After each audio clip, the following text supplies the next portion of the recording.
வணக்கம். இலங்கையின் ஆய்வுச் செய்திகளுக்காக நான் ஹரிணி. யாழ்ப்பாணத்தில் இம்முறை நடக்கவுள்ள உள்ளூராட்சி சபை தேர்தலில் பலமுனை போட்டி இருக்கும் என்று எதிர்பார்க்கப்பட்ட நிலையில் பல கட்சிகள் மற்றும் சுயேட்சை குழுக்களின் வேட்புமனு சரியாக இல்லை என்று நிராகரிக்கப்பட்டுள்ளது. இது ஒரு திட்டமிட்ட சதி என்பதாகவும் பேச்சுக்கள் அடிபடுகின்றன. கடந்த நாடாளுமன்ற தேர்தலில் யாழ்ப்பாணம் தேர்தல் மாவட்டத்தில் மக்கள் வழமையான கட்சிகளுக்கு வாக்களிக்காமல் ஒரு வித்தியாசமான நிலைப்பாட்டை மக்கள் எடுத்திருந்தனர். தேசிய மக்கள் சக்தி அமோக வெற்றி பெற்று 3 ஆசனங்களை கைப்பற்ற வைத்தியர் ராமநாதன் அர்ஜுனாவின் சுயேட்சை குழு ஒரு ஆசனத்தை கைப்பற்றியது. அதன்பின் வரவுள்ள உள்ளூராட்சி சபை தேர்தலிலும் மாறுபட்ட முடிவுகள் வரலாம் என்று எதிர்பார்க்கப்பட்ட நிலையில்தான் பல கட்சிகள் மற்றும் சுயேட்சை குழுக்களின் வேட்புமனு சரியாக இல்லை என்று நிராகரிக்கப்பட்டுள்ளது. அதனால் அவர்கள் தேர்தலில் போட்டியிட முடியாத நிலை ஏற்பட்டுள்ளது அல்லது ஏற்படுத்தப்பட்டுள்ளது. இங்குள்ள ஆச்சரியமான விஷயம் என்னவென்றால், சிங்கள பகுதிகளில் வேட்புமனு நிராகரிக்கப்பட்டதை விட தமிழ் பகுதிகளிலேயே வேட்புமனுக்கள் அதிக அளவில் நிராகரிக்கப்பட்டுள்ளன. இதற்கு என்ன காரணம்? வேட்புமனுக்காக கொடுக்கப்பட்ட விண்ணப்ப படிவங்களில் மனுவுடன் இணைக்கப்பட வேண்டிய ஆவணங்கள் பற்றிய விவரங்கள் சரியாக மொழிபெயர்க்கப்படாமல் இருந்திருக்கவே அதிக வாய்ப்பு உள்ளது. இந்த விவகாரம் பற்றி விசாரித்த போது வேண்டுமென்றே சில வேலைகள் செய்யப்பட்டிருக்கலாம் என்பது போன்ற ஒரு தோற்றம் ஏற்படுகிறது. நாடாளுமன்ற உறுப்பினர் அர்ஜுனா ராமநாதனுடைய சுயேட்சை குழுவில் களமிறங்கியுள்ள பருத்தித்துறை வேட்பாளர் பிரகாஷ் அது தொடர்பான சில விஷயங்களை பகிர்ந்து கொண்டார். அவரது கூற்றின்படி வழங்கப்பட்ட அறிவுறுத்தலுக்கு அமையத்தான் நாங்கள் விண்ணப்பங்களை நிரப்பியிருந்தோம். எமது சுயேட்சை குழுவின் வேட்புமனுக்கள் நிராகரிக்கப்பட்டதற்கு காரணம் அதில் இருந்த வார்த்தை பிரயோகம்தான். எமக்கு வழங்கப்பட்ட அறிவுறுத்தலின்படி ஆவணத்தின் பிரதி கொடுக்குமாறு கோரப்பட்டிருந்தது. அதில் பிரதி என்ற ஒரு வார்த்தையை பாவிக்காமல் உண்மை பிரதி என்ற ஒரு வார்த்தையை பாவித்திருந்தால் நாங்கள் சரியாக கவனித்திருப்போம். இந்த குழப்பம் ஏற்பட்டிருக்காது.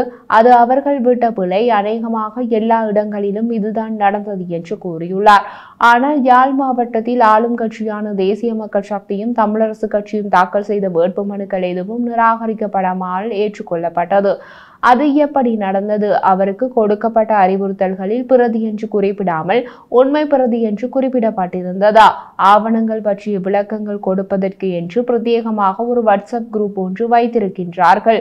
அதில் சுமந்திரன் இருந்திருந்தார். ஆனால் நாடாளுமன்ற உறுப்பினர் அர்ஜுனா ராமநாதனுடைய சுயேட்சை குழுவில் இருந்து யாரையும் அதில் இணைக்கவில்லை. அந்த வாட்ஸ்அப் குரூப்பில் உண்மை பிரதி இணைக்கப்பட வேண்டும் என்று கூறப்பட்டது என்று பின்னர் தெரிய வந்ததாக பிரகாஷ் கூறினார். அவர் மேலும் தெரிவித்த போது, இவர்கள் எல்லாவற்றையும் ரகசியமாக வைத்திருந்து கடைசி நேரத்தில் இவ்வாறு எல்லா வேட்புமனுக்களையும் நிராகரித்துள்ளார்கள்.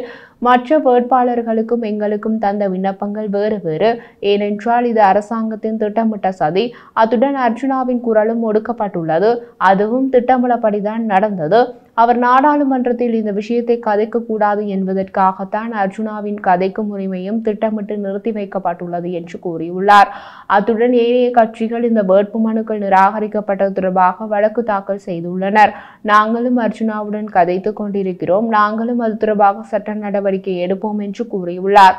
ஒருவேளை சட்ட நடவடிக்கை காரணமாக தேர்தல் வேட்புமனு தாக்கல் செய்ய மற்றொரு சந்தர்ப்பம் கொடுக்கப்படலாம், அல்லது அப்படி செய்ய சட்டத்தில் இடமில்லை என்று கூறி தேர்தலையும் நடத்தலாம். நாடாளுமன்ற உறுப்பினர் அர்ஜுனா ராமநாதனுடைய சுயேட்சை குழு உத்தரவாதமாக ஜெயிக்கக்கூடிய சாவகச்சேரி உட்பட பல இடங்களில் வேட்பாளர்களின் வேட்புமனுக்கள் நிராகரிக்கப்பட்டுள்ளன. நீதிமன்றம் இதற்கு எப்படியான தீர்ப்பை கொடுக்க போகிறது என்பதை பொறுத்திருந்து பார்க்கலாம். அதே நேரத்தில் இந்த விவகாரம் நாடாளுமன்ற உறுப்பினர் அர்ஜுனா ராமநாதனுடைய செல்வாக்கை மேலும் அதிகரித்துவிடும் என்பதை இதில் தொடர்புபட்டவர்கள் புரிந்து கொள்ளவில்லை.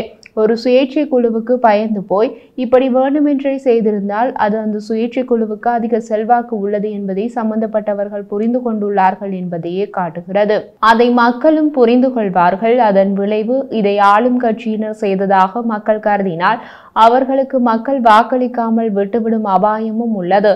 அடுத்து இந்த ஆண்டு இறுதிக்குள் மாகாண சபை தேர்தல் வரப்போகிறது என்று அறிவிக்கப்பட்டுள்ளது. இதில் இந்த விவகாரம் பெரிய மாற்றத்தை ஏற்படுத்திவிடலாம். யாழ்ப்பாணத்தில் இன்று மற்றொரு புதிய விவகாரமும் பெரிதாக அடிபட தொடங்கியுள்ளது. இதுவும் உள்ளூராட்சி சபை தேர்தலில் ஆளும் கட்சியை பாதிக்கலாம். யாழ்ப்பாணம் தையிட்டியில் அமைக்கப்பட்டுள்ள சட்டவிரோத கட்டுமானத்திற்கு எதிராக போராட்டம் ஒன்று இடம்பெறுகின்றது. சட்டவிரோத கட்டடம் அமைந்துள்ள பகுதியில் இன்று ஒரு போராட்டம் முன்னெடுக்கப்பட்டு வருகின்றது. இது குறித்து மேலும் தெரிய வருகையில் தையிட்டியில் சட்டவிரோதமாக அமைக்கப்பட்ட திஸ்ஸவிகாரைக்கு எதிராக மக்களால் தொடர்ச்சியாக போராட்டம் முன்னெடுக்கப்பட்டு வருகின்றது. இந்த நிலையில் குறித்த பகுதியில் அனுர அரசாங்கத்தின் அனுமதியோடு மீண்டும் ஒரு சட்டவிரோத கட்டடம் கட்டப்பட்டு இன்று திறப்பு விழா நடத்தப்படும் என்று அறிவிக்கப்பட்டது. அனுமதியின்றி புதிதாக கட்டப்பட்டு இன்றைய தினம் திறப்பு விழா செய்யப்படுகின்ற கட்டடத்திற்கு எதிர்ப்பு தெரிவித்து அப்பகுதியில் போராட்டம் முன்னெடுக்கப்பட்ட நிலையில் காவல்துறையினர் குவிக்கப்பட்டு பாதுகாப்பு பலப்படுத்தப்பட்டிருந்தது. இந்த போராட்டத்தில் தமிழ் தேசிய மக்கள் முன்னணியின் பொதுச் செயலாளர் செல்வராசா கஜேந்திரன், காணியின் உரிமையாளர்கள் மற்றும் பொதுமக்கள் என பலரும் கலந்து கொண்டுள்ளனர். அத்துடன் திஸ்ஸவிகாரை பகுதியில் கள ஆய்வுகளை மேற்கொண்டு பிரச்சினை நிவர்த்தி செய்யப்படும் என்று பௌத்த சாசன அமைச்சர் சுனில் செனவி அறிவித்திருந்த நிலையில் அங்கு அமைக்கப்பட்டுள்ள மற்ற சட்டவிரோத கட்டிடம் இன்று திறந்து வைக்கப்பட்டமை பெரும் அதிருப்தியை ஏற்படுத்தியுள்ளது.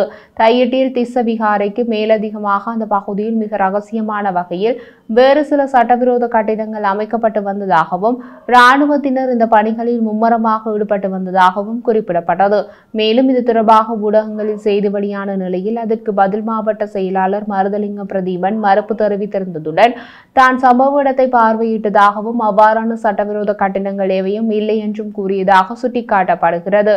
ஆனால் இராணுவத்தால் அமைக்கப்பட்டு வந்த அந்த சட்டவிரோத பௌத்த ஆக்கிரமிப்பு கட்டிடங்களே இன்று மத வழிபாடுகளுக்கு பின்னர் கையளிக்கப்பட்டதாகவும் குறித்த கட்டடங்கள் பிக்கு தங்குவதற்கான மடாலயமாக இருக்கலாம் என்றும் தெரிவிக்கப்படுகின்றது.